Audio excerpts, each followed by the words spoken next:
बताओ 2 जमा 2 कितने होते हैं? 4 होते हैं। यही तलेरी गुरुकुल में होते हैं या बाहर भी होते हैं? 4 बाहर भी होते हैं, पक्का? अच्छा, मध्य प्रदेश में, साउथ में चले जाएं या कश्मीर में चले, वहां भी 2 जमा 2 4 ही होते हैं।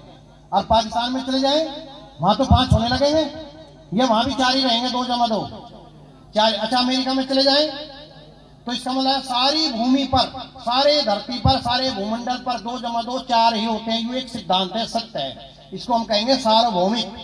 अब दूसरी बात, अच्छा आज ही होते हैं 2 जमा 2 4 या आज से 100 साल पहले भी होते थे?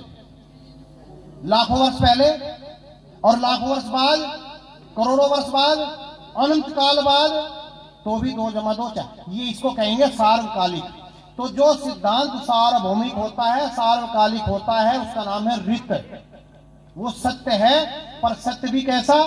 अपरिवर्तनीय, जिसमें कोई परिवर्तन नहीं होता, उसको कहा जाता है ऋत। वेद के अंदर जो विज्ञान है, वेद के अंदर जो विद्या है, वो ऋत है, उसमें कभी भी परिवर्तन नहीं होता। इसलिए वेद विज्ञान, वेद का जो धर्म है वो अपरिवर्तनीय है। क्यों है?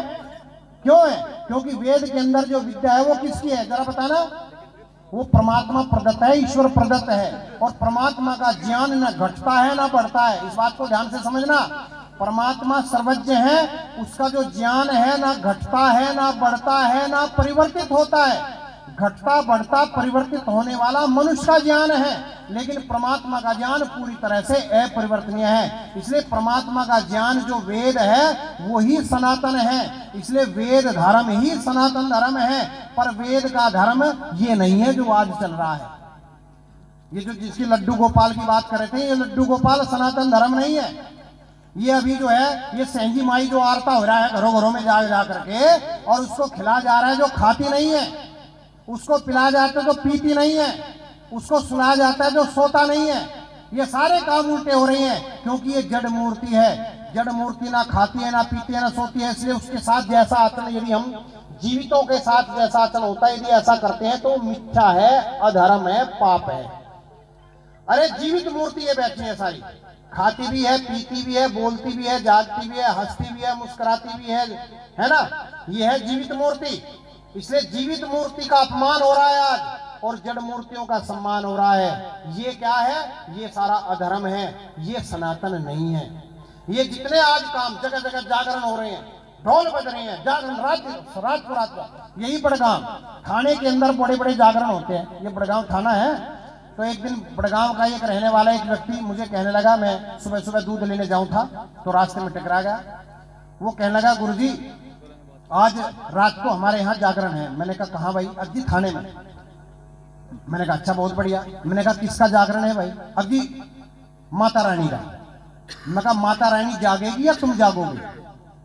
कह लगे नहीं, माता रानी को जगाएंगे। मगर जाग भी जाएगी पक्का? कह लगे जी हाँ, कोशिश तो है, मगर जगा का छोड़ियो, हटियो ना बीच में।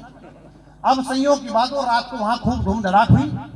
अब सुबह, अगले दिन सुबह में फिर टकरा गया उसे। उसकी आंखें ऐसे मुरझारी, बिल्कुल आंखें बंद होने को हो रही। आया बुरा हाल सा उसका। मैंने कहा हाँ भाई, तुम्हारी माता रानी जागी नहीं जागी? कहना हाँ जी जगाई तो खूब। मैंने कहा जागी होगी तो चाय वाय नाश्ता पानी पिया उसने, खाया पिया, कुछ बातचीत करी उस माता रानी ने। अब उठा कर अब भी टेम्पो में ऐसी धरनी पड़ी हुई, तो बोल नहीं आया।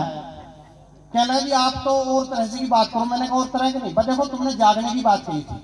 अरे जिनको जागना चाहिए वे तो रहे हैं सो, उनके तो बुद्धि हो गई मलिन, क्योंकि शास्त्रों का ज्ञान उनके पास नहीं है। न वे विद्वानों की संगति करते, न वे विद्वानों के पास बैठते, न वे स्वाध्याय करते। तो जिनको जागना चाहिए था वे तो सारे सो गए, वे तो सारे अविज्ञानकार में फंस गए। और जो जाग नहीं सकते उनको जगाने का प्रयास हो रहा है। इससे बड़ा हिंदुओं के पतन का कारण कुछ और नहीं है। ये कारण है कि इनके तो 57 बन गए, क्योंकि वे संगठित हैं और हम लोग अपनी संस्कृति को, धर्म को जानते नहीं, इसलिए हम मिटते जा रहे हैं। धन्यवाद। ओम शांति।